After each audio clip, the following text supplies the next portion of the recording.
mais uma aula de Cristologia. Amém?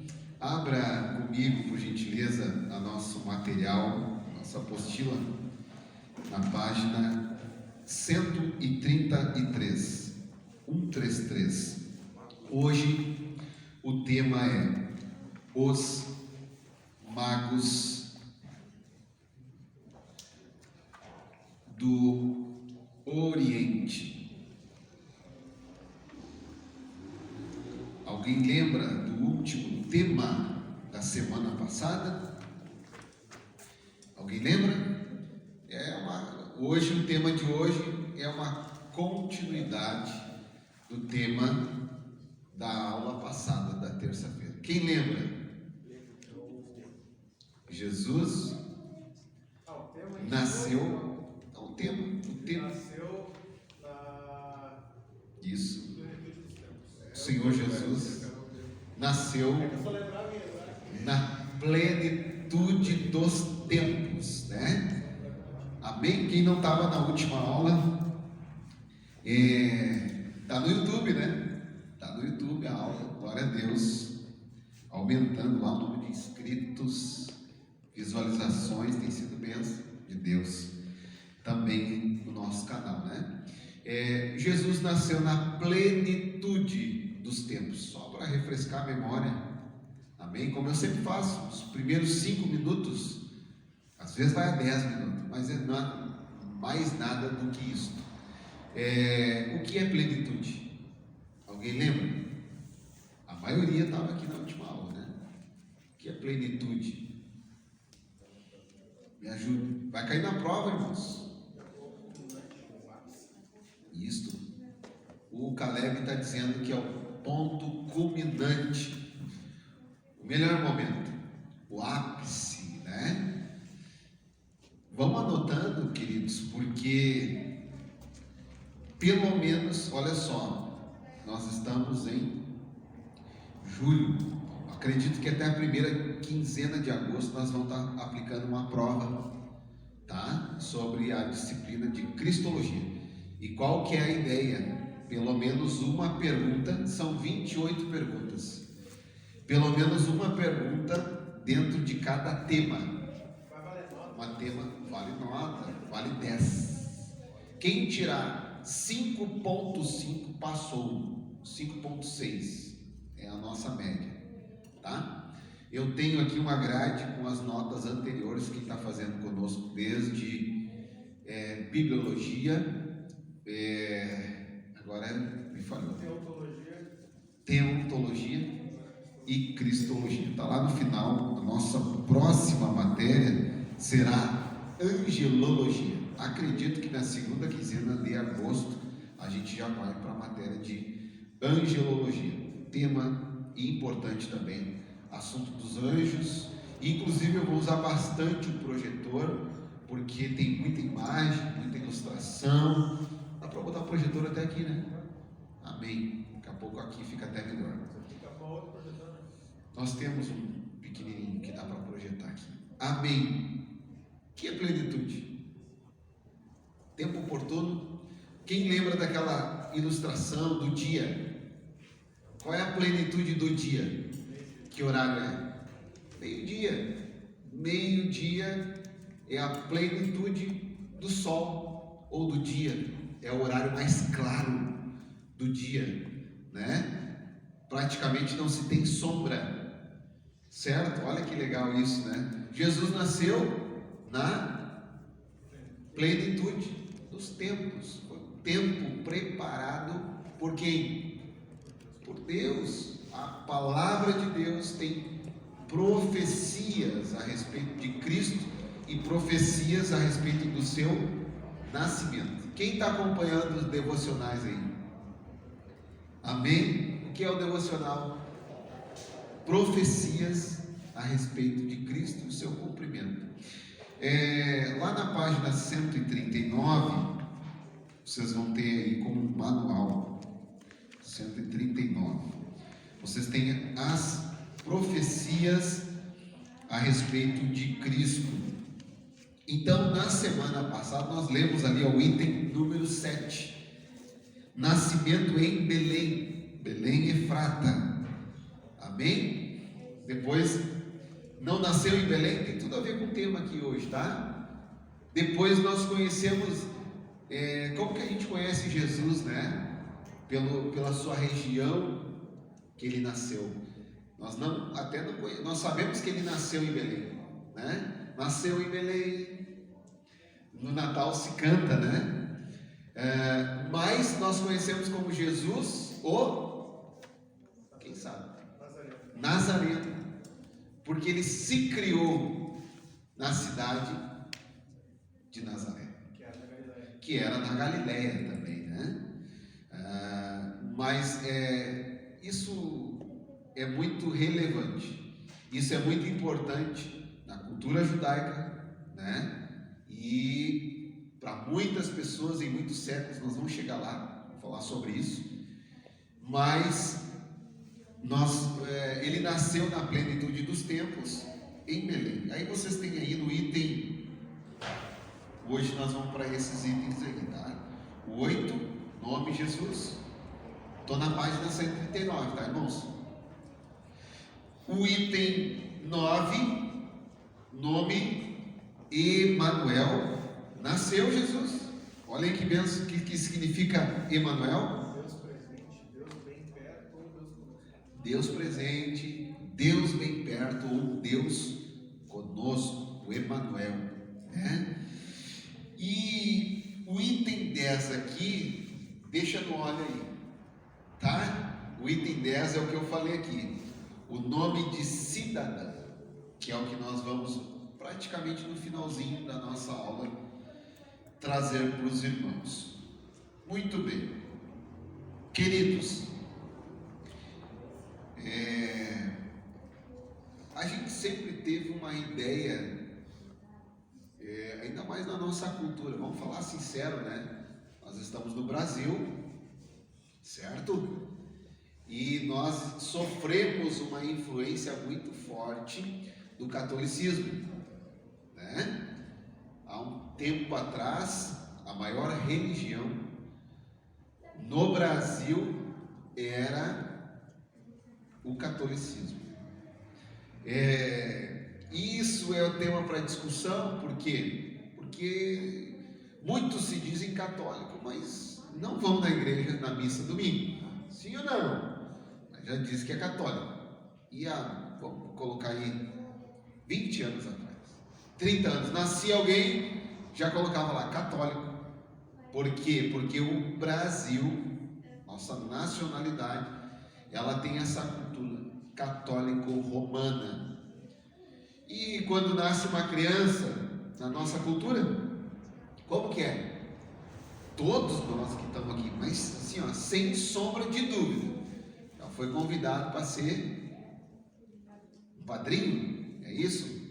Algum tempo aí, acho que eu já falei isso, mas me perguntaram, pastor, é pecado ser padrinho?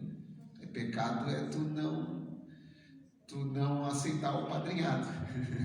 Está na nossa cultura, não tem nada de errado, meus irmãos, não tem nada de errado, fica tranquilo, pode ser padrinho, continua com a tua fé, né? Padrinho de casamento, e tudo isso está dentro da nossa cultura, não existe nenhum pecado, tu não está pecando por conta disso, vai lá, não tem problema, seja a luz onde tu for, né? Continua sendo servo de Deus, cristão.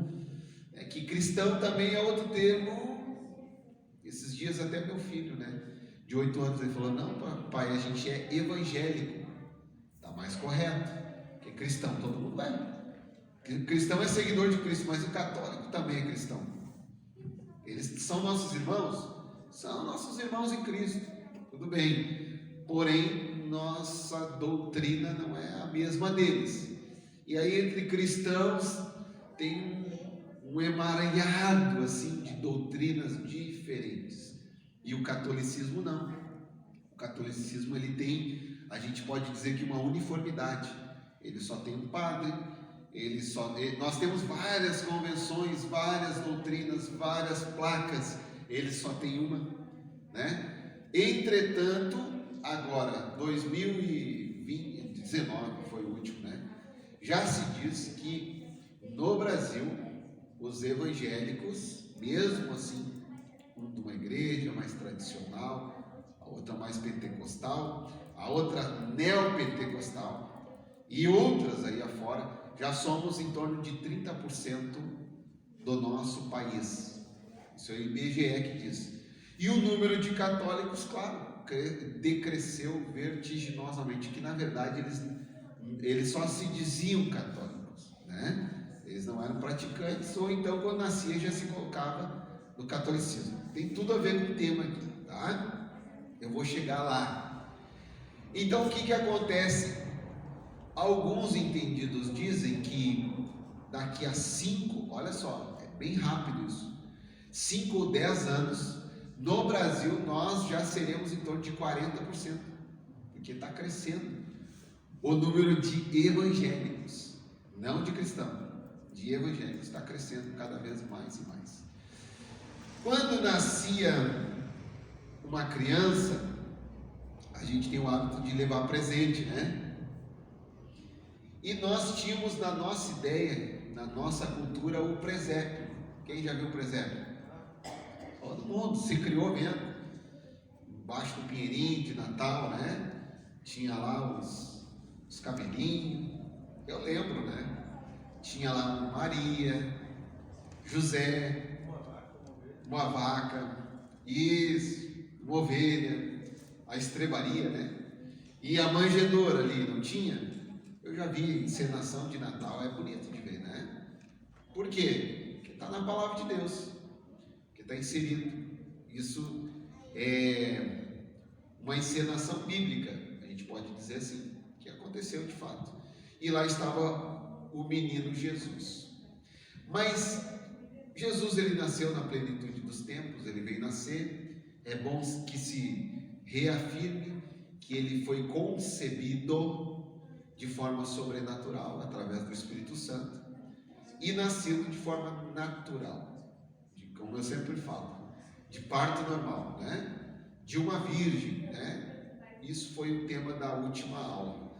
Muito bem, ele nasceu, mas depois disso, teve um outro acontecimento que a palavra de Deus, ela traz pelo menos 12 versículos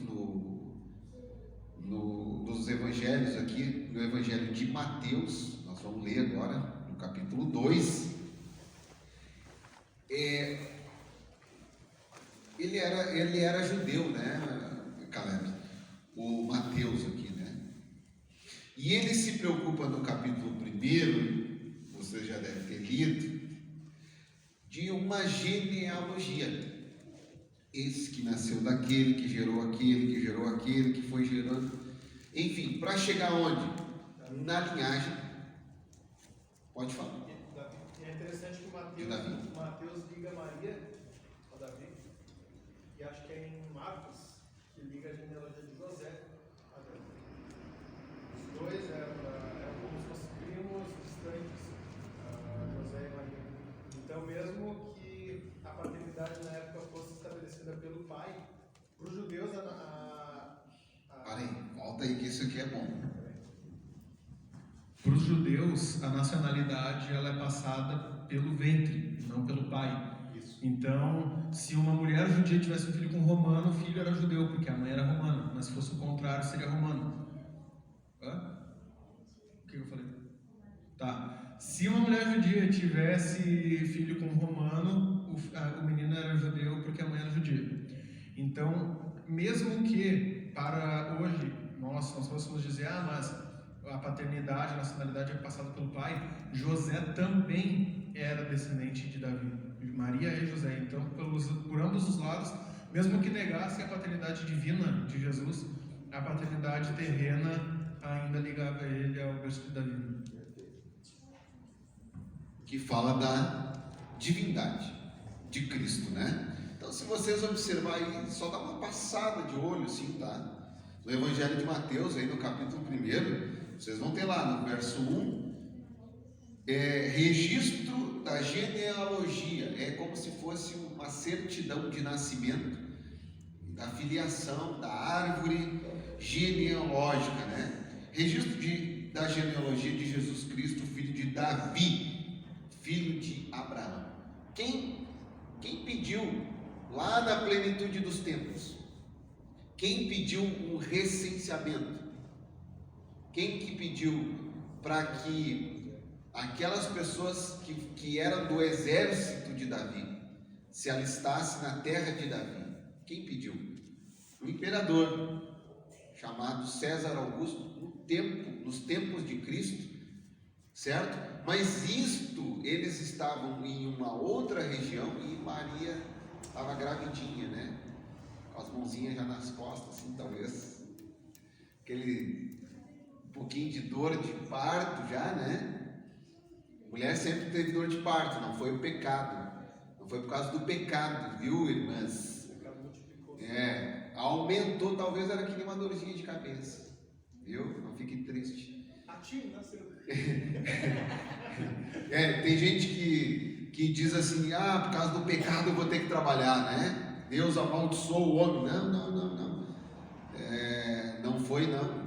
A primeira coisa que Deus deu para o homem foi o trabalho. Essa que foi uma maldição. Né? Já deu trabalho, já para cuidar, formou Deus o homem para cuidar e lavrar o jardim, já deu uma profissão para ele, jardineiro, já deu trabalho, mas o jardim brotava frutas e legumes e tudo mais sem ele plantar. Agora, depois do pecado, rapaz, é com suor no teu rosto. Então vou colocar espinhos e abrolhos sobre a terra, tu vai ter que lavrar, arar a terra, escavar na terra, virar a terra, para que essa semente produza. Aí está a questão do pecado. E a mulher, e tu que deu o fruto para o teu marido, eu vou multiplicar as dores de parto, né? Que aliás, irmãos, eu como pai, eu me vesti de homem e fui para o hospital, né? Está registrado isso. E eu disse, eu vou acompanhar o parto dos dois, mas... E o primeiro foi cesárea, o segundo, a minha esposa queria parto normal, e eu não vi nada de normal. É um parto anormal. Ainda que das 8 da manhã estourou a bolsa, chegou 7 da noite, não deu parto normal, eu encostei na doutora e disse, para aí, corta a barriga dela, tira esse bebê, pelo amor de Deus. Não dá, esse parto anormal não deu certo, né? E, meu Deus, é difícil, né, irmãzinhas? Eu sei que não é fácil. Mas olha, dá uma passadinha de olho lá no Evangelho de Mateus, no capítulo 1, vê se vocês enxergam mulher aí. Que nem disse o Caleb aqui. Eu me confundi. Mateus liga a genealogia de José e o outro lá que liga para Maria. Isso. Se é Marcos ou se é Lucas. Eu vou olhar. Eu não lembro agora. Não, vocês até vão encontrar. Né? Não é que a Bíblia é machista, viu, irmãs? Fiquem tranquilos. Nem feminista. Não sejam machistas e nem feministas, tá? Os dois são pecado, né? Os dois são pecado. Feminismo é pecado também, machismo também. Mas vocês vão encontrar. Por quê? Porque se contabilizavam os homens. E através do homem vinha a descendência, vinha a continuidade. Hoje, se a mulher casa, agora eu tenho que me atualizar. Não, um tempo atrás, quando a mulher casava, a primeira coisa que ela perdia era o sobrenome. Isso era lei. E o filho, o homem, continuava com o sobrenome do pai. A coisa mudou. Agora até o marido pode ter o sobrenome da mulher. E assim vai e tal. Se eu quiser trocar meu nome para Tiffany, eu troco? Isso. Tiffany. Meu sobrenome é o mesmo. Deixa quieto. Meu sobrenome é o mesmo. Deixa quieto. Então, o que vocês vão encontrar lá no versículo 16? Diz assim: e Jacó gerou José, certo? Versículo 16. Marido de quem? De Maria, da qual nasceu Jesus, que é chamado Cristo. Verso 17. Assim, ao todo, houve 14 gerações de Abraão a Davi, 14 de Davi até o exílio na Babilônia, e 14 do exílio até Cristo. Quanto dá? Quantas gerações? Meu Deus, 28, 30. 42. Eu sou bom em história e geografia, irmãos. 42. O irmão Paulo é craque em matemática. 42 gerações. Amém? E no versículo 18 veio a plenitude dos tempos, que foi a aula passada. Jesus nasceu. Foi assim o nascimento de Jesus Cristo. Amém? E aí nós temos aí, não vamos voltar na aula da semana passada. Muito bem.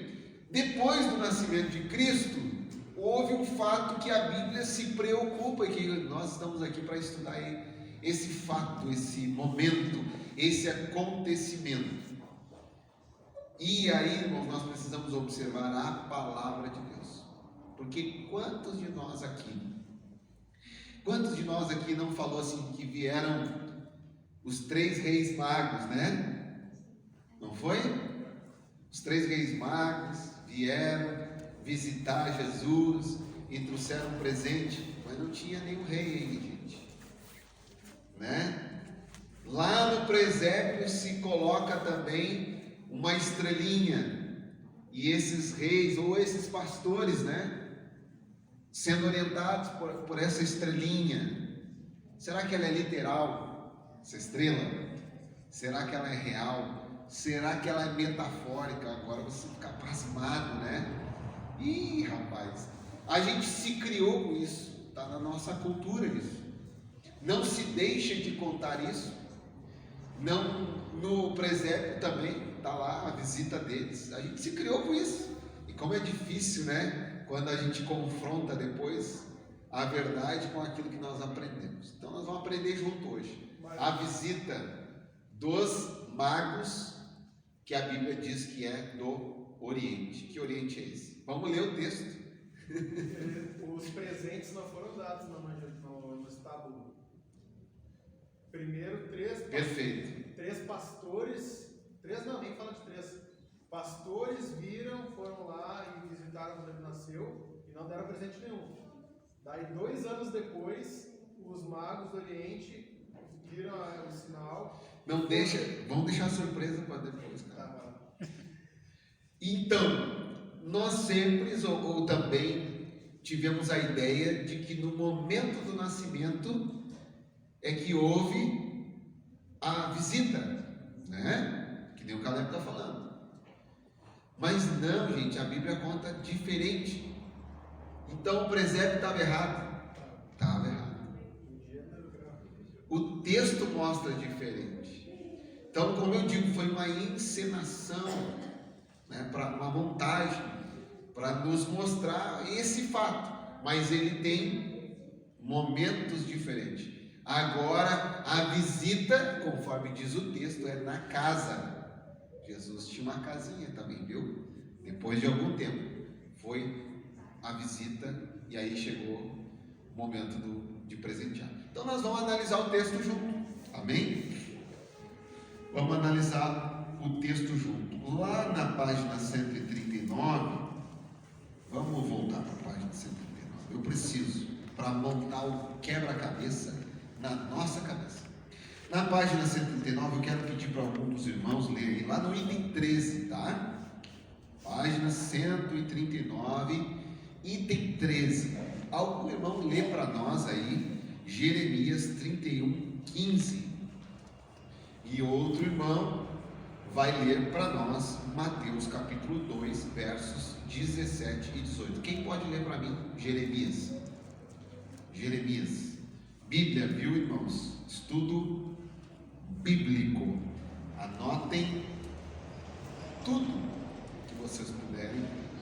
Amém? No dia da prova, não se estremeçam, nem pasmem, porque o primeiro é dividido em 2 tempos o dia da prova. E o primeiro é só a revisão. E ali está todas as dicas da prova, na revisão, tá? É bem tranquilo, uma provinha muito fácil, é só ter Minha tradução é bem diferente. um pouquinho de memória. Não tem problema. O Jeremias, o pastor achou? Jeremias 31:15, por gentileza. Valeu. Assim, pois, declarava o Ô, Senhor. Rosinão, não precisa nem de microfone. Assim, pois, declarava o Senhor: eis que um clamor se ouviu por toda Ramá, lamentação, amargura e muito pranto. É Raquel chorando por seus filhos, e de nenhum modo se deixa consolar, porque já não existem. Amém? Esse é o contexto do quê? Herodes manda matar todos os primogênitos. Hoje eu quase chorei, irmão, quando eu li essa passagem. Todos os meninos, os primeiros meninos de cada família. Aí tu imagina, o meu primogênito, o teu primogênito, o primogênito de cada família foi morto, gente, por perseguição. Eu vou usar um termo aqui, irmãos, não foi Herodes, foi o próprio diabo, Satanás, que queria matar a Cristo. Claro que estava predito. O que o pastor leu ali é uma profecia que aconteceria, choro e lamento de Raquel, uma mãe, e foi tremendo o sangue, os primogênitos, que todos morreram, todos foram perseguidos. Jesus nasceu na plenitude dos tempos, no momento mais precioso, mais preparado, mas Herodes queria matar a Jesus, e nós vamos ler no texto aqui, que ele pede para esses magos aqui, ó, que está no quadro, dizer para ele: olhem onde é que está Jesus, observem o lugar que ele está, lá leve um presente para ele, porque na verdade, e me tragam notícias, né? Porque na verdade Herodes queria era matar Jesus. Mas como estes magos vão até Jesus, aí vão na casa de Jesus, diz a palavra de Deus que o próprio Deus fala com ele e eles não voltam a Herodes, e voltam por outro caminho. Então Herodes dá um decreto: matem todos os primogênitos da terra. Ou seja, a terra é uma forma de expressão, toda aquela região da Judéia, toda aquela região, como se fosse o estado do Rio Grande do Sul inteiro. Mate todos os primogênitos. E mataram, gente.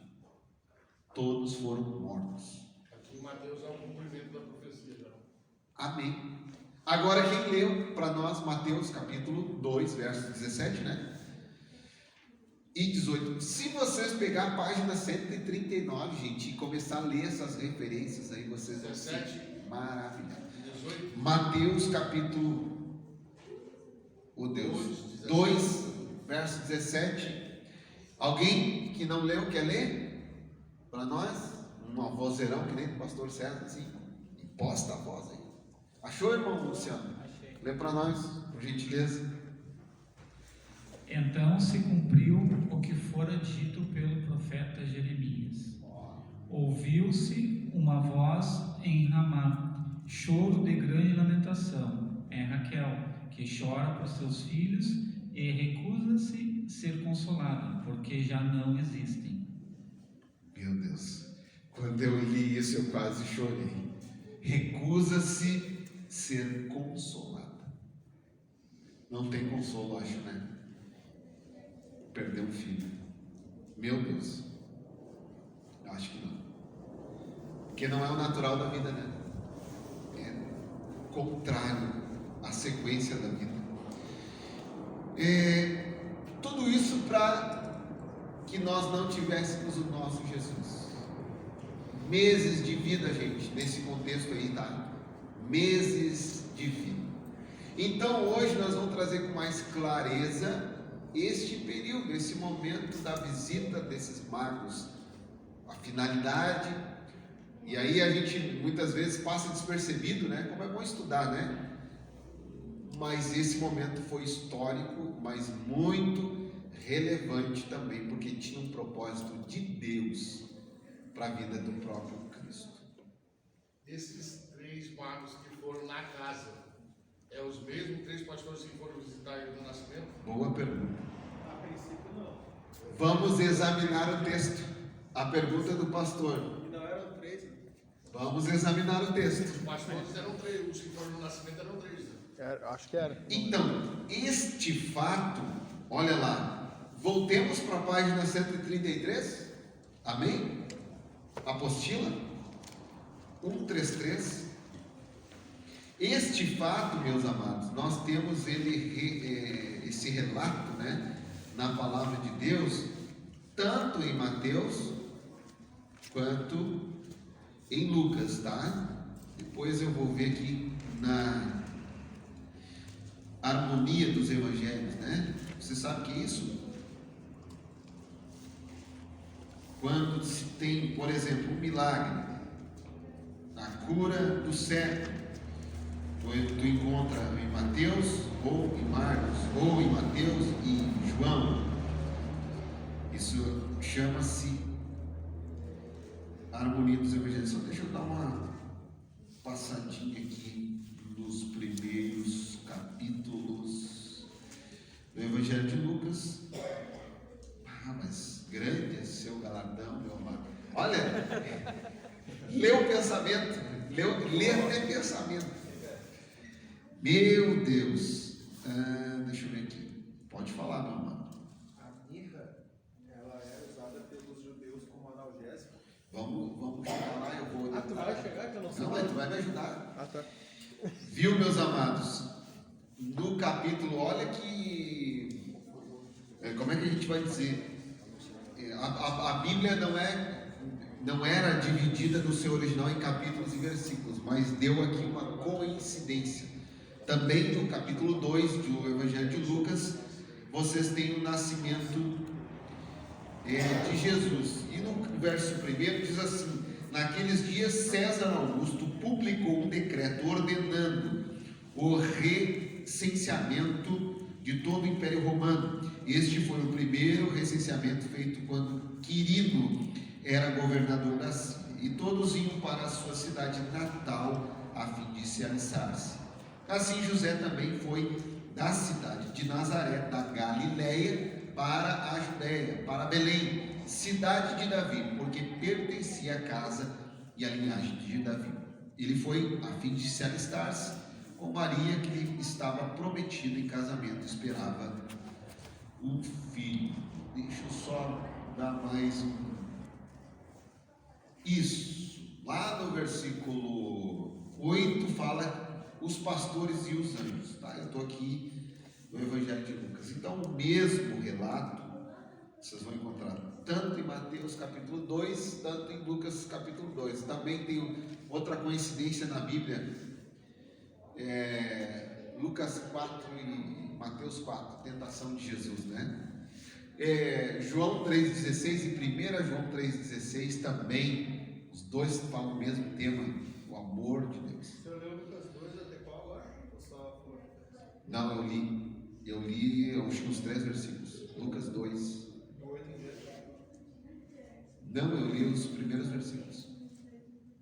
Bom, agora no nosso polígrafo, os magos do Oriente, lá na página 133, diz assim: o termo mago foi empregado pela primeira vez por Heródoto, historiador grego do século 5 a.C., sobre uma tribo dos medos que ocupavam funções sacerdotais no Império Persa.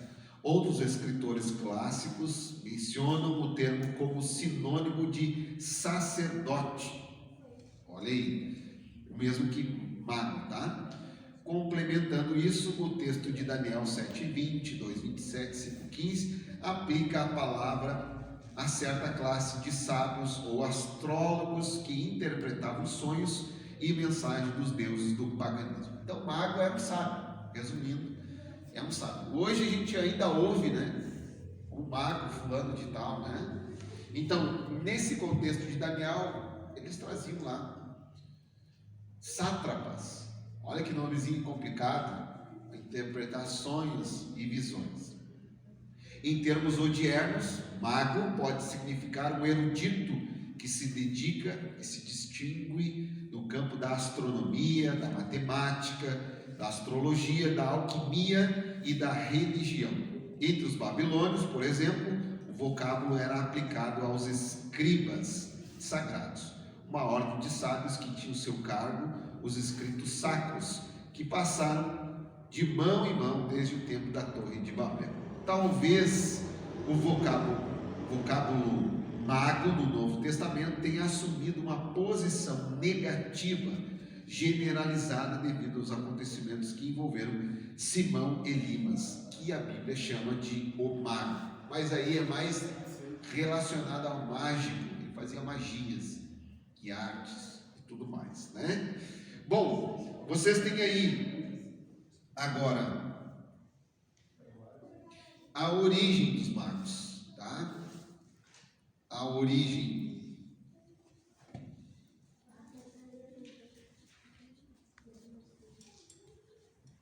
dos magos. Nós vamos ler o texto daqui a pouquinho. A origem dos magos. Vamos voltar para o polígrafo. A origem dos magos. As escrituras nos levam a entender que os magos vieram de uma mesma terra. As evidências extraídas das luzes da fé e da razão natural nos indicam que eles eram da descendência da rainha Maqueda de Aksum, conhecida pelos escritores da Bíblia como a rainha de Sabá, a rainha do meio-dia, a rainha do sul. O paralelismo entre as duas narrativas, a da rainha e dos magos, reforça o sentido desse pensamento. E o rei Salomão deu à rainha de Sabá tudo quanto lhe pediu o seu desejo, além do que lhe deu segundo a largueza do rei Salomão. Então voltou e partiu para a sua terra. Esse aqui é um trecho de 1 Reis, né?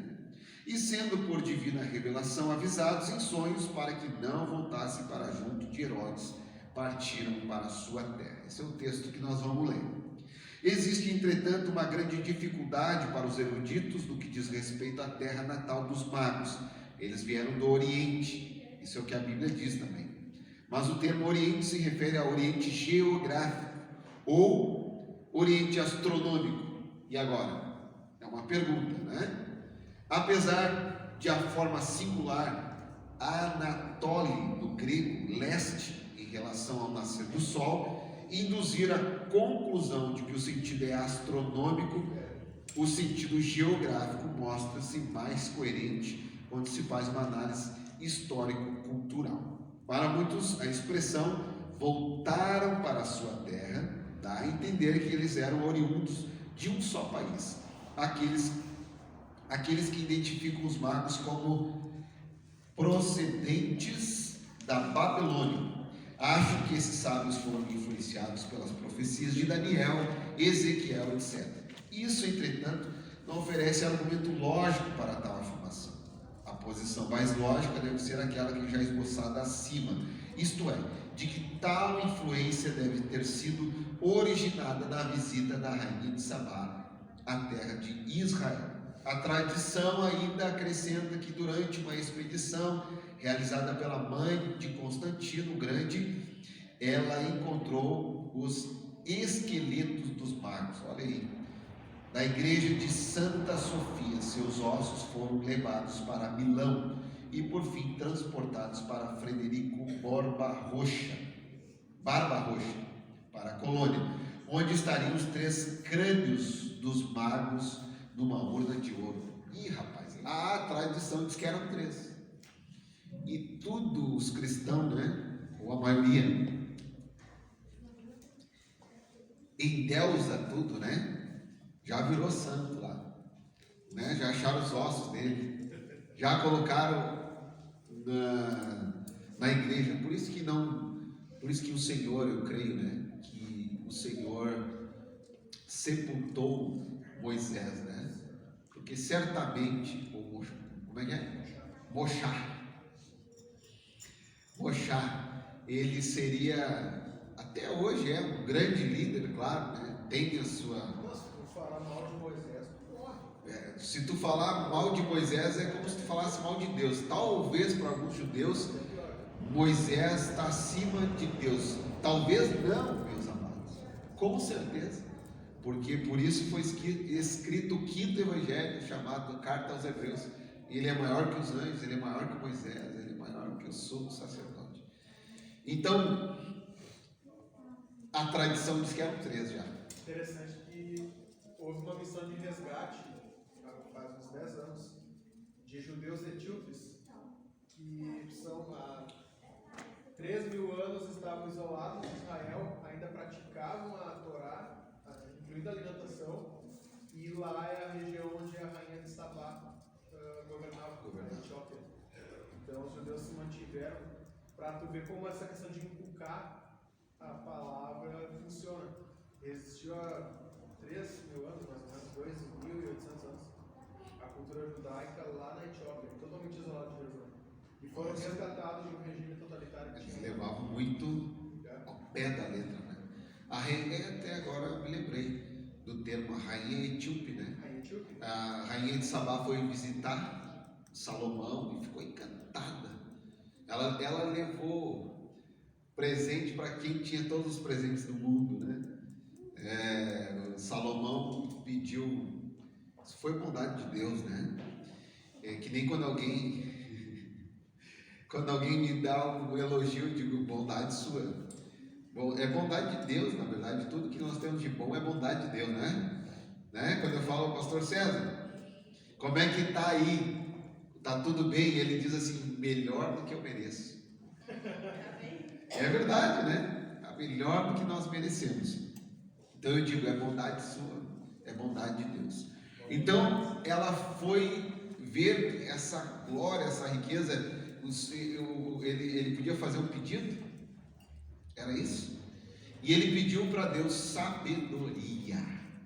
Oh Deus, talvez você ou eu ia pedir uma Land Rover, ia pedir uma mansão num condomínio fechado, aqueles que tem escola, padaria, tudo dentro, né? No Alphaville. Não, ele pediu sabedoria. E aí? Daí Deus deu um plus a mais. Olha a redundância, que nem diz um amigo nosso, né? Deus deu um plus a mais. Plus a mais não existe.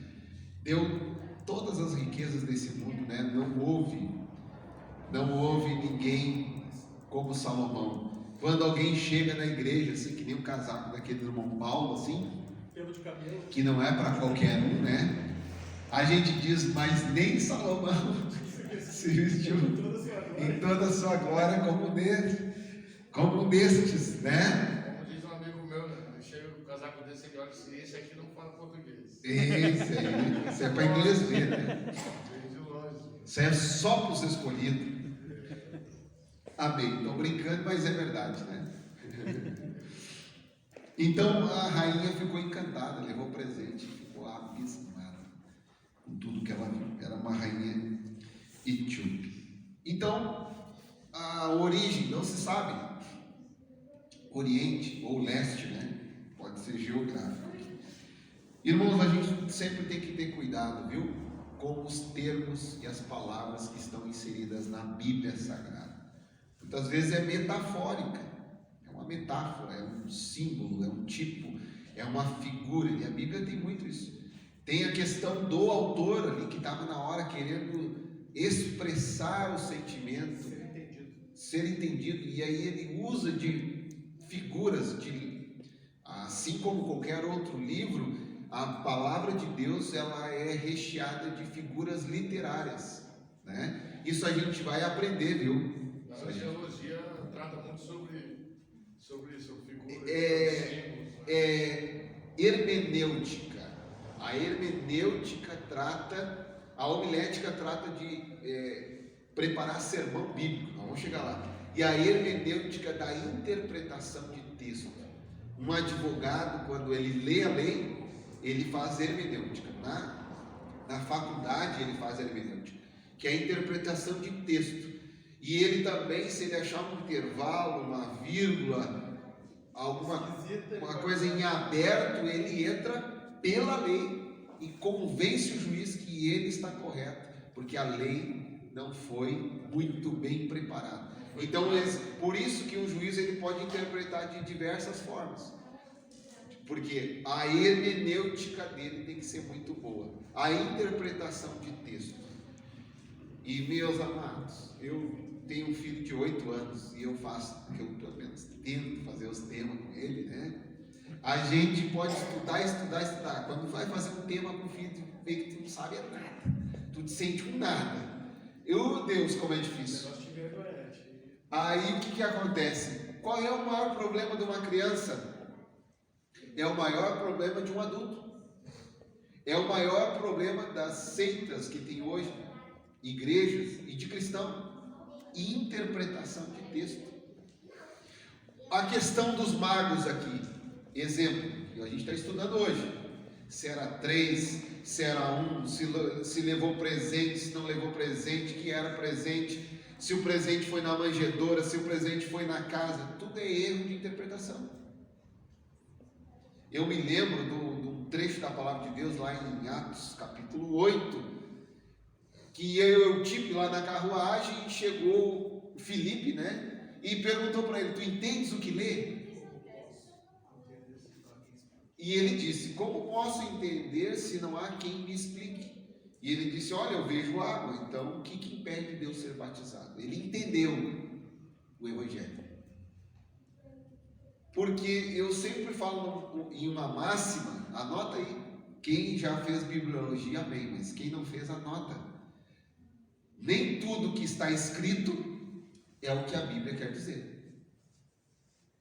Certo? Essa máxima aí, nós temos que levar ela até o final do curso da IBCUF. Tudo que nós estudamos. Nem tudo que está escrito na Bíblia é o que a Bíblia quer dizer. Por isso que a Bíblia, em momento algum, manda alguém ler. A Bíblia manda pesquisar ou meditar. Volta. Isso aqui é importante.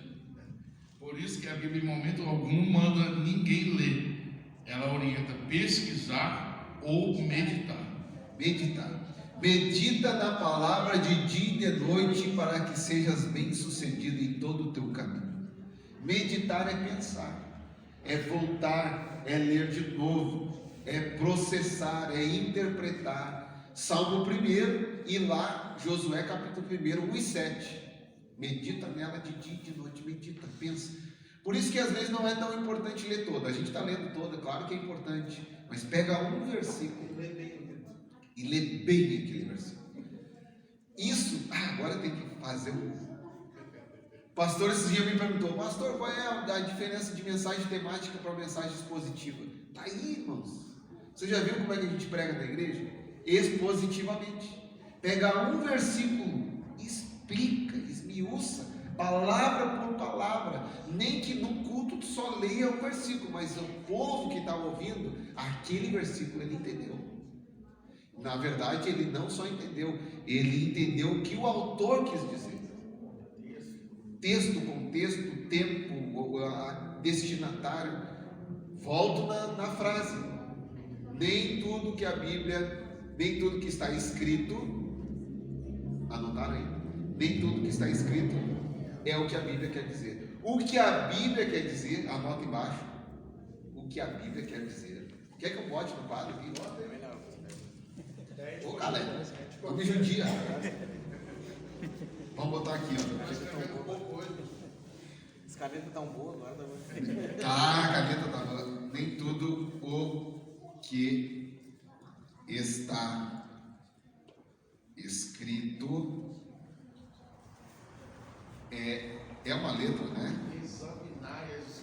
Que olha aí, rapaz. É pegar ela e levar para o laboratório e descobrir qual é a fórmula química.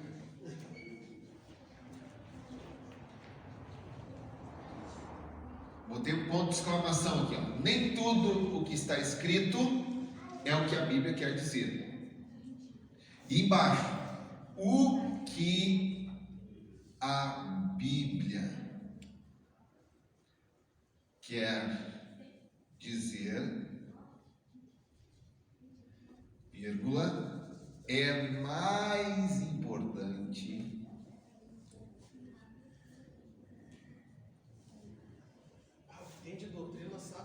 do que está escrito. Já explico. Embaixo, o que a Bíblia quer dizer é mais importante do que está escrito. Por exemplo, pega só o que está escrito. Está escrito lá no livro de Atos, é um livro histórico. Mais importa obedecer a Deus do que os homens. Está escrito. Pega isso aí, Aí não vamos aplica obedecer isso aí. Aí não vamos obedecer nossos líderes. Não obedece líder, não obedece prefeito, governador, não obedece polícia. Oh, Deus está gravando. Está escrito, mas está escrito na Bíblia. Eu faço o que a Bíblia diz. A Bíblia é a autoridade máxima. O pastor falou. Posso me defender, Santíssimo? Pode. Porém, lá em Romanos, Opa. o próprio Deus, Jesus Cristo, me orienta a ser submisso e obedecer todas as autoridades, pois todas as autoridades foram constituídas por eles. Perfeito. Quem não obedece está negando aquilo que as criou. Mas, meu amado, é perfeita a tua colocação. Entretanto, no próprio texto, o texto é o que está escrito. O texto é uma coisa, Texto e contexto. mas o contexto é mais importante. Lembra, a palavra de Deus não foi escrita em capítulos e versículos. Esquece isso. Esquece isso. Título na Bíblia, Sociedade Bíblica do Brasil, quem deu? Esquece título. Esquece. Eu vou sempre falar isso. Funciona pra gente, mas não foi. Por exemplo, lá no capítulo 2 de Mateus está escrito a visita dos magos. No original não está escrito isso. Não está escrito. Aliás, é tudo emendado, né? O grego também é emendado. Não sei, o hebraico não tem nem espaçamento. Não tem nem espaço, né? Esses títulos aqui não tem. Não te apega nisso aqui. Então, o contexto, meu amado pastor, está lá. A própria resposta está dentro do contexto. Está escrito o seguinte: mais importa obedecer a Deus do que os homens. Mas aí é Pedro que está falando dentro de um contexto. Pedro foi levado perante o Sinédrio. Pedro está sendo preso por uma perseguição, por uma acusação falsa. Na verdade, ele estava adorando a Deus. Ele estava pregando e convertendo mais de 3.000 pessoas, depois mais de 4.000 pessoas. Depois Pedro foi liberto da prisão. Depois Pedro curou o coxo na Porta Formosa. Meu Deus! E ele foi preso. Ele está obedecendo a Deus nesse sentido. Ele está se defendendo. Eu não estou fazendo mal nenhum para vocês. Eu estou obedecendo meu Deus. Mas que mal eu estou fazendo para vocês? Por que eu estou preso? Por que eu tenho que ser acusado disso? Por que eu tenho que ser julgado por isso? Está aí o contexto. Continua obedecendo os homens, viu? Trazendo para o Ó, está registrado aqui, eu estou ensinando. Obedeça às autoridades. Obedeça os seus pastores, está escrito. Mas retratado. Obedeça os seus pastores como que ele vai dar conta de vocês. Alguém me perguntou: ô pastor, está escrito isso? Que o Senhor vai dar conta da minha alma? A Bíblia dá essa ideia, sim. Obedeça os seus pastores como quem dá conta diante de Deus.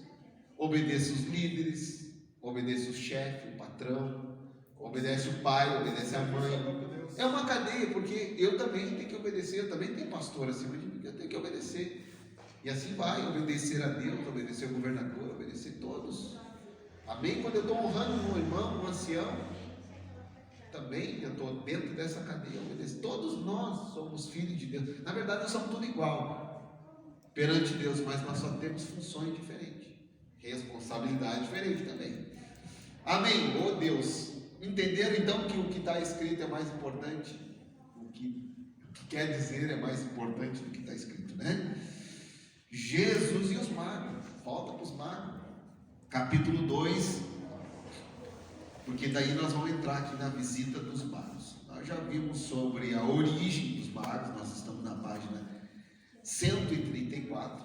E agora vocês vão observar ali a visita dos magos ao menino Jesus. Eu quero ler o texto primeiro. Eu acho que eu vou deixar. Mateus capítulo 2. verso 1 até o 11. Quem lê para nós aí? Eu tenho que tomar mais um café. Lê para mim aí, meu amado. Tá com o Mateus aberto aí? Não? Não? Quem tá com o Mateus? João Paulo? Amém. Verso 1 até o 11. Depois que Jesus nasceu em Belém da Judeia, nos dias do rei Herodes, magos vindo do Oriente chegaram a Jerusalém. Era 3 ou não? O que diz o texto? Magos no plural. Tá bom. E perguntaram: onde está o recém-nascido rei dos judeus? Vimos a sua estrela no Oriente e viemos adorar. Eita, tem uma estrela aí, gente. A sua estrela. A sua estrela. Está no céu a estrela não? Lembra do presépio? Na minha Bíblia fala lá que, Pode falar. no plural ela fala que alguns magos. Alguns magos. Muito bom. Bem relativo. E a estrela? Vamos examinar o texto, tá? O termo magos é relacionado a astrônomos, então poderia sim ser um sinal no céu. Poderia ser. Vamos lá. Mas diz que mostrou a casa. Isso. É complicado. Continua, irmã. Quando o rei Herodes ouviu isso, ficou perturbado e com ele toda Jerusalém. Tendo reunido todos os chefes dos sacerdotes do povo e os mestres da lei, perguntou-lhes onde deveria nascer o Cristo. E eles responderam: em Belém da Judeia, pois assim escreveu o profeta. Mas tu, Belém da terra de Judá, de forma alguma és a menor entre as principais cidades de Judá, pois de ti virá o líder que, como pastor, conduzirá Israel, o meu povo. Então Herodes chamou os magos secretamente e informou-se com eles a respeito do tempo exato em que a estrela tinha aparecido. Eita. Enviou-os a Belém e disse: vão informar-se com exatidão sobre o menino. Logo que o encontrarem, avisem-me, para que eu também vá adorá-lo. Depois de ouvirem o rei, eles seguiram seu caminho, e a estrela que tinham visto no Oriente foi adiante deles, até que finalmente parou sobre o lugar onde estava o menino. Quando tornaram a ver a estrela, encheram-se de júbilo. Ao entrarem na casa, viram o menino com Maria, sua mãe, e prostrando-se o adoraram. Então abriram os seus tesouros e lhes deram presentes: ouro, incenso e mirra. Por favor, volta no versículo 11. Versículo 11. Ao entrarem na casa... Entraram aonde? Na casa.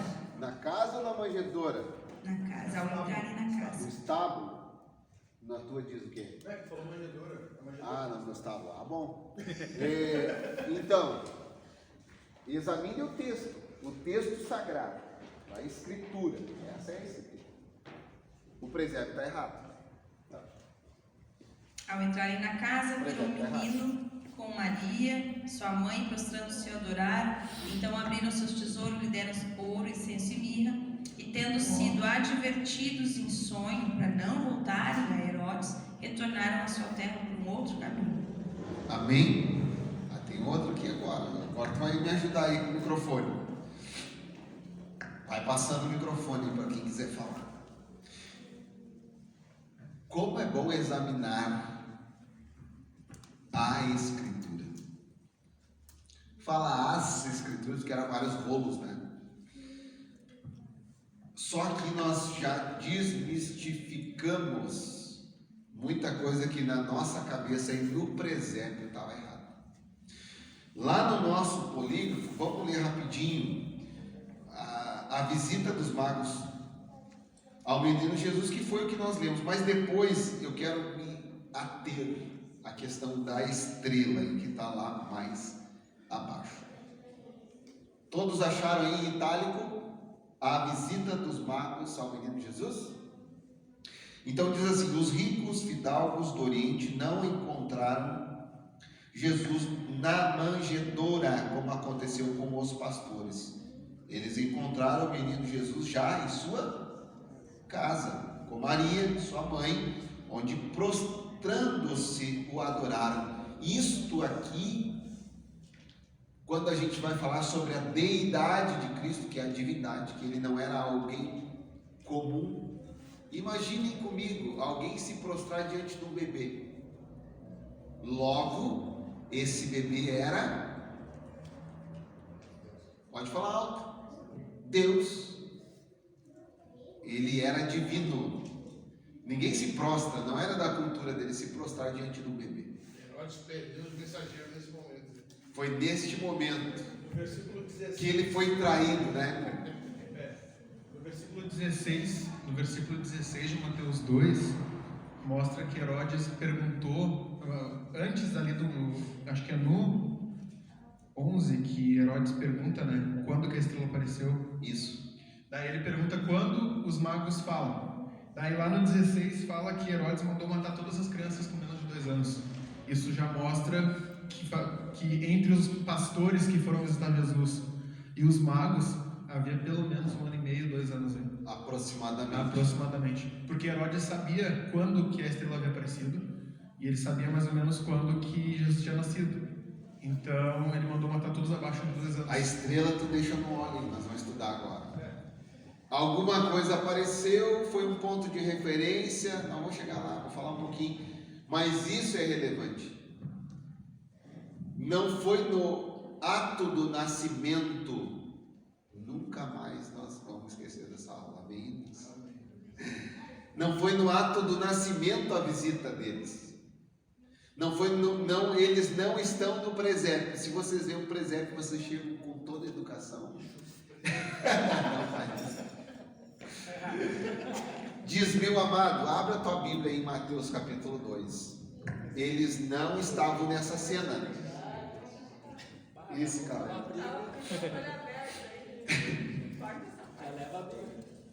A gente não deve adorar a imagem, né? Claro, mas é uma... Oh, irmãos, não sejamos ignorantes, né? Também. É uma representatividade. Aliás, vamos abrir um parênteses que está dentro do assunto aqui. Quem tem árvore de Natal em casa ainda? Pode falar, irmãos. Ai, pastor, é pecado árvore de Natal, porque... Eu me criei, Caleb, assim, que era pecado ter árvore de Natal, porque a origem dela vem não sei do que, de deuses pagãos. Gente, tudo na nossa vida tem uma origem pagã. Tudo. A gente sofre influência. Ai, pastor, eu fui numa igreja que tinha uma árvore de Natal assim. Qual é o problema, gente? Qual o propósito dela ali, né? O que ela representa? Isso é bobo. Tem que ver o que vai pendurar. Natal é espírito natalino, nascimento de Cristo. Agora não vai botar anjinho na árvore, né? A Bíblia diz que nós não devemos fazer imagem nem do que há no céu, nem na terra. E também se tiver um anjinho ali, nós não vamos ficar adorando ele, né? Não. Que nem eu brinco, né? Eu adoro chocolate. Ah, pastor, a gente só adora Jesus. Alguém me repreendeu uma vez. Está no meu português, está no dicionário, eu posso usar essa palavra. Eu não fico adorando o chocolate assim. Eu adoro no sentido de gostar. De quem não gosta de chocolate? Adoro chocolate. É uma forma de expressão. Não é assim? Eu adoro fulano, mas eu não adoro ele. Eu amo a Deus mais do que ele. Mas é uma forma de falar. Não tem nada errado, não é nenhum pecado. Então pode fazer a árvorezinha de Natal. Colocar Papai Noel pendurado lá. Papai Noel, não. Ah, boa. Não. Às vezes quando compra a árvore já vem muito. Já veio o Papai Noel, né? E colorado, hein? Tem alguém colorado, Mas hein? o Papai Noel pra mim é umas costas da Coca-Cola, então tá ok. Não.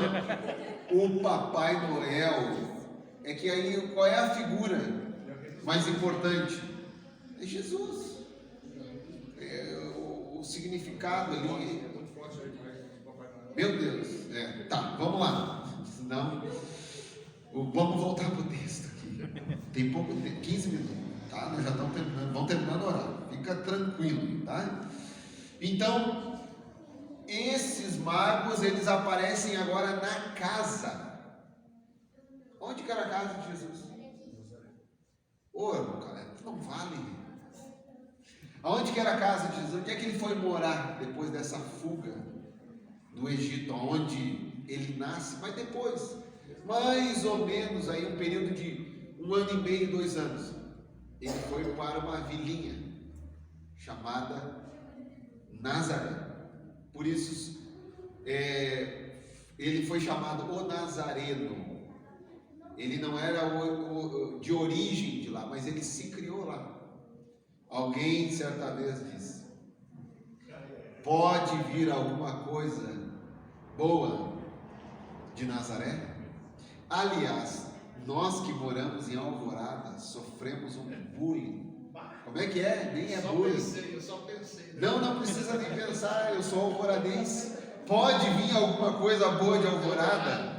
Avisa eles que existe aí. Se for do Umbu ainda, tomara que... Eu lembro quando eu era Ó, pessoal do Umbu, amo vocês, viu? Nada contra, mas ficou, até nós, os pastores, aqui na cidade, a gente ora muito pela cidade, porque ela ficou estigmatizada, a nossa cidade, como cidade criminosa, com índice altíssimo de aidéticos e tal. Hoje o ranking já é outro, já são outras cidades, graças a Deus.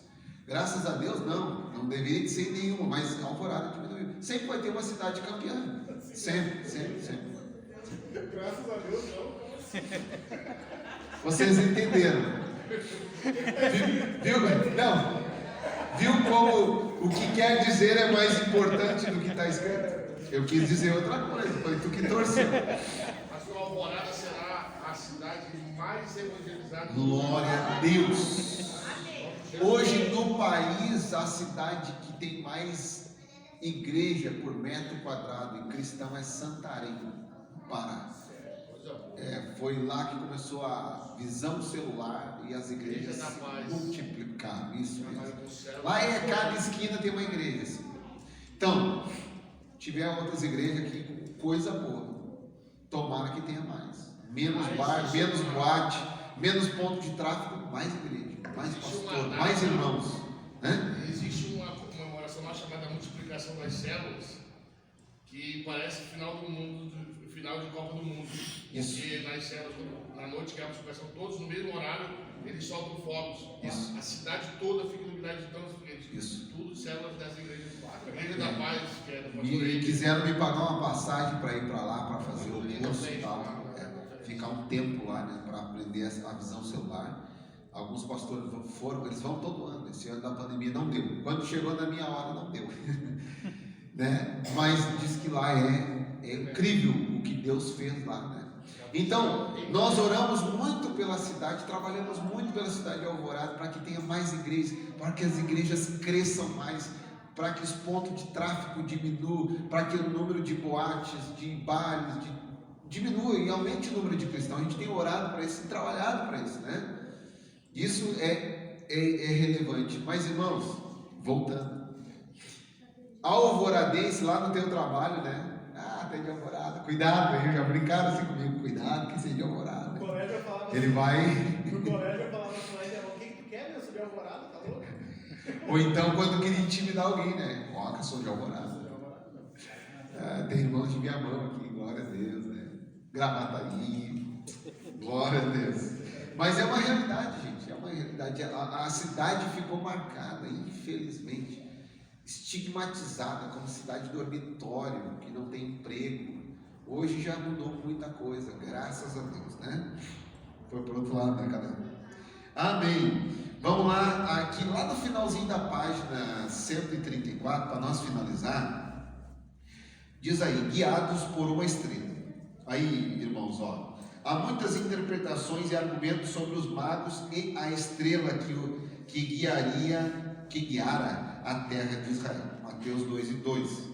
Primeiro, a estrela teria sido uma personalidade como um anjo que por expressa ordem de Deus guiara os magos a Jerusalém. Seria mais ou menos como um GPS, uma bússola no céu, para dar uma direção para eles, um caminho para eles percorrer. É a ideia que dá o texto. Eles foram caminhando e se dirigindo por aquela estrela. Quase a coluna de fogo de massa. Eu ia falar agora, Isso. Transmimento de pensação, né? O que acontece? Isso já era comum para eles, né? A nuvem que guiava o povo no deserto de dia, quando ela parava, o povo de Israel parava.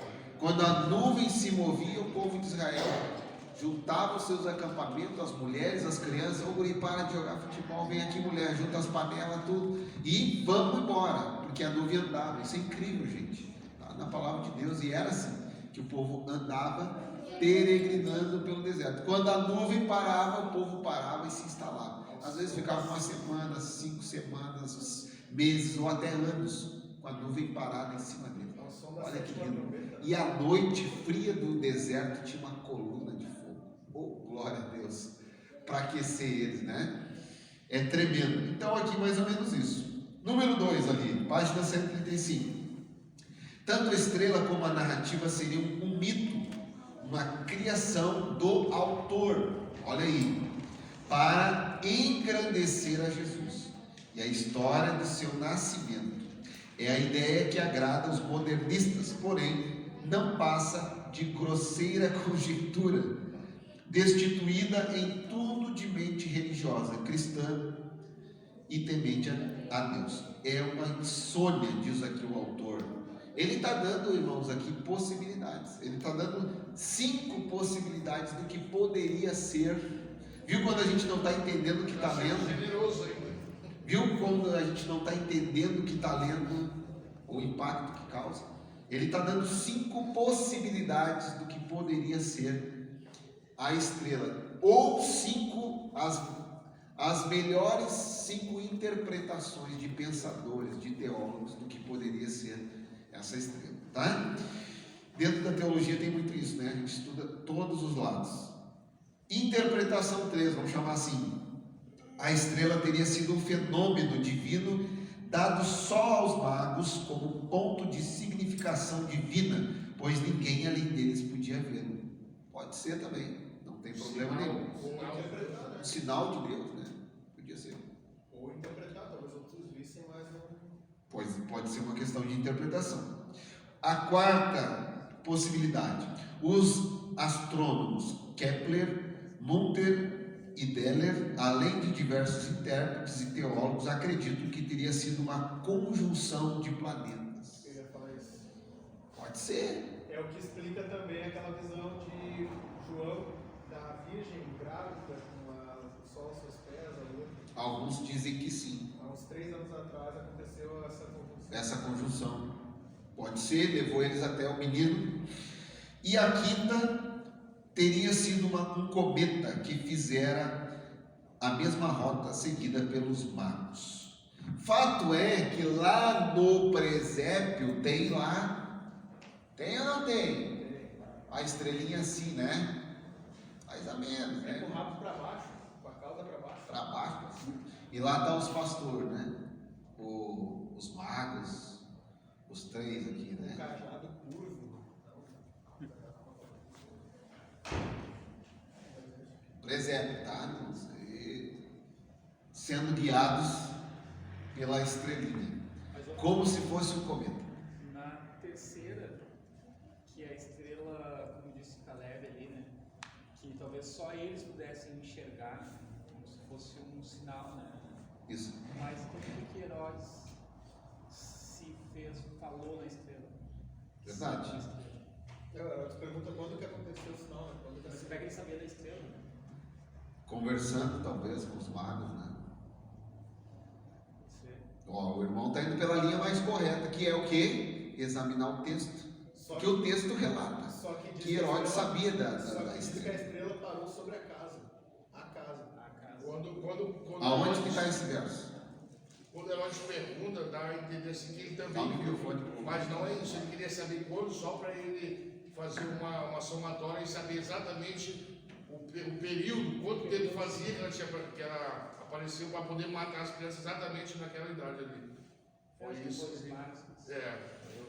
Apareceu tal tempo assim, tá, então tem que dar para cá 2 anos. Então, de 2 anos para baixo, mata todo mundo.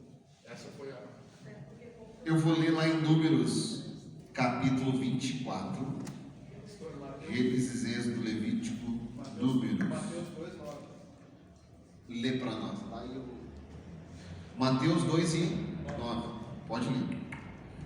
Depois de ouvirem o rei, eles seguiram o seu caminho e a estrela que tinham visto no oriente foi adiante deles, até que finalmente parou sobre o lugar onde estava o menino. Quando tornaram a ver a estrela, encheram-se de júbilo. Ao entrarem na casa, Faz a interpretação. o lugar, tipo assim, a cidade, o bairro, eu acho que estava em cima sobre a casa. Ao parar sobre o... Aqui, ó. Foi adiante deles, até que finalmente parou sobre o lugar onde estava o menino. Daí eles entraram na casa, eu acho Quer que dizer que a foi... estrela ela não apareceu lá, ela ia andando. É, Ela ia levando ele. foi indo adiante deles e parou sobre o lugar. Eu acho que foi bem objetivo, parou sobre a casa. Aí assim. o Herodes viu ou não viu? A questão do irmão ali. Importante. Eu acho que não, sabe por quê? Tu acha? Porque no 10 fala quando tornaram a ver a estrela. Eu acho que eles falaram da estrela para Herodes. Quer ver aqui, ó? Conversaram com Herodes antes. Viu como é que faz a interpretação de texto? Volta para o texto, lê o texto, relê o texto. Herodes precisava Tem um saber. contexto. Herodes precisava saber há quanto tempo aquela estrela tinha aparecido para ele fazer a somatória do tempo, para que ele decretasse a morte da. E outra, irmão Luciano, dá uma ideia aí de que o Herodes não tinha visto, não tinha acesso à estrela, não via a estrela, só os magos aqui. Foi um relato deles. 2:2 aqui, ó. E perguntaram: onde está o recém-nascido, o rei dos judeus? Vimos a sua estrela no oriente e viemos adorá-lo. Quando o rei ouviu isso, ficou perturbado e com eles a Jerusalém. Então o rei Não viu. não viu. Quem viu foi os magos. Dá para entender que é uma conversa porque houve um ponto e não houve um novo parágrafo.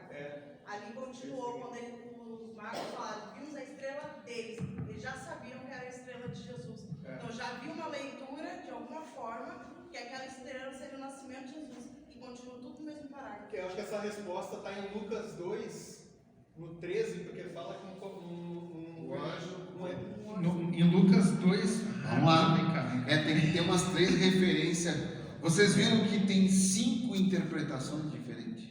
Mas ali diz o seguinte, ó, na página 135, depois das 5 referências, ali diz assim, ó, mas à luz da palavra do Senhor, a estrela foi um tipo de astro especial e miraculosamente preparado por Deus para guiar os magos. Eles não viram aleatoriamente lá, e Lucas ele vai ler ali, vai falar que o anjo anunciou para eles e disse que haveria um sinal que seria. Mas irmãos, pastor, segura, o senhor vai repetir, tá? Isso aqui é um autor que escreveu. Eu posso duvidar dele. Aliás, eu já vi erro nesse material. Porque um humano, como nós, erra. É que nem, pastor, está no rodapé da Bíblia. Mas o rodapé da Bíblia não é Bíblia, gente. Foi um autor que escreveu. E ele pode ter tido uma interpretação errada. O que nós estamos fazendo aqui? Examinando o texto, o contexto. E quando a gente examina o texto, lá não falte aula de hermenêutica. Existem regras de hermenêutica para fazer uma interpretação de texto. Eu ia falar bobagem. Em Lucas 2. Eu? Em Lucas 2:2 relata a partir do 8, quando os anjos aparecem aos pastores, não aos magos. Não fala de estrela em Lucas 2. Só que fala de um grande brilho. E acredito que os magos fizeram essa releitura como um grande brilho, uma estrela que brilha. Não, mas é que no Lucas 2 ele fala que houve um grande brilho ao redor deles. Aqui, ó.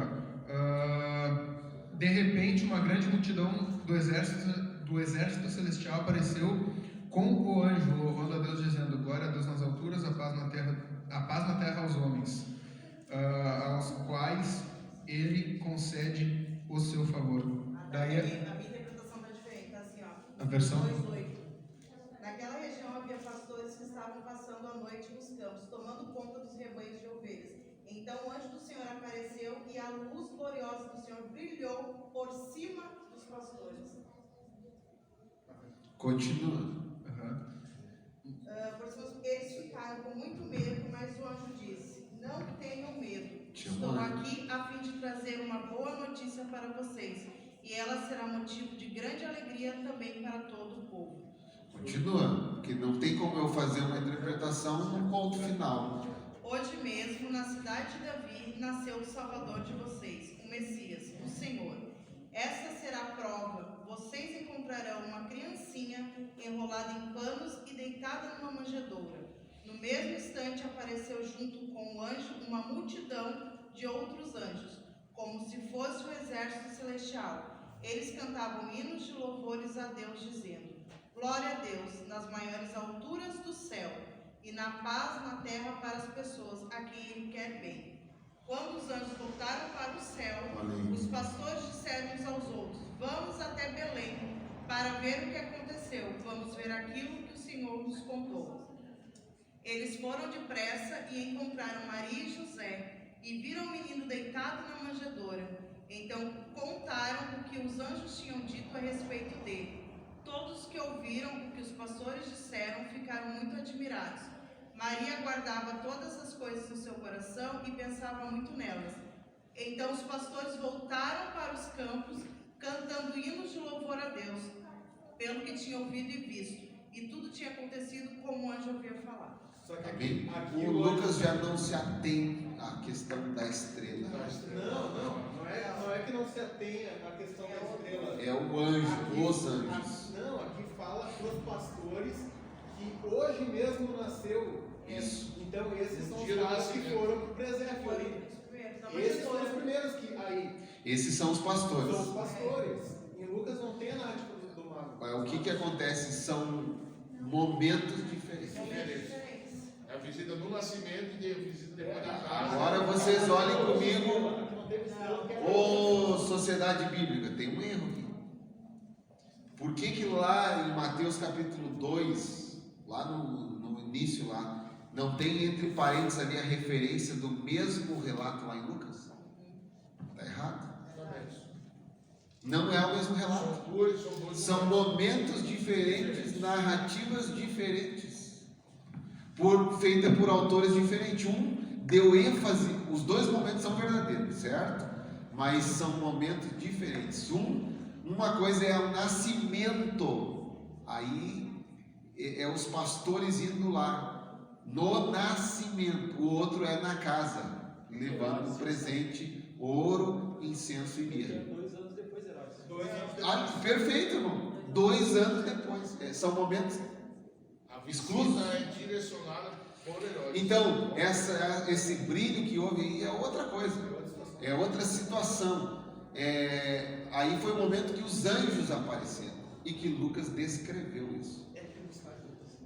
Eu prefiro assim. É que nem o relato dos. Em quanto tempo Deus criou o mundo? Lembra que a gente chegou num consenso junto aqui?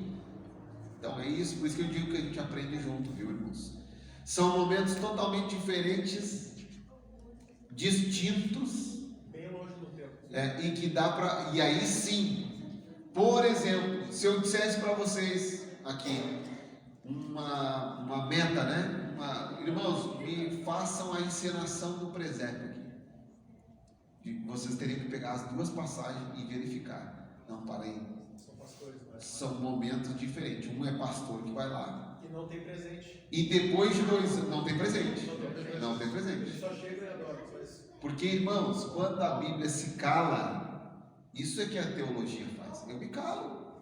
Não tem lugar para heresia, para interpretação minha, exegese. Não. Se ela se cala, eu me calo. Ponto final é ponto final. Ponto final. Nova linha, parágrafo é outro assunto. Por isso que eu sempre digo outra regrinha: nunca pare onde tem uma vírgula. Nem começa na Bíblia. Ah, mas o versículo terminou aqui. Continua. Tem uma vírgula. Continua. Até tu chegar numa interpretação correta. Se ela não tem ponto final, não para. Vai, continua, para te ter uma interpretação correta da Escritura. Por isso que se faz muita heresia, falsa interpretação, que nem diz o Caleb ali, ó. Salmo 14, verso 1, está escrito: disse o tolo no seu coração, não há Deus. Está escrito. Mas o que a Bíblia quer dizer? Está escrito que não há Deus. Está escrito não há Deus. A Bíblia diz que não há Deus. Não, está escrito. Está escrito. Não diz. Mas o que ela quer dizer? Ela está dizendo outra coisa. Então o que ela quer dizer é mais importante do que está escrito. Amém? Por hoje são 9h21 Glória a Deus. Graças a Deus. Amém, glórias a Deus. Deus é bom, né? Deus é maravilhoso. agradeço a Deus pela vida de cada um dos irmãos nessa noite fria, mas abençoada. Caleb, dá uma pausa ali para nós, que hoje eu não vou me esquecer de tirar uma foto com os irmãos, os guerreiros, né? Hoje veio os guerreiros. A irmã chega tá aqui um pouquinho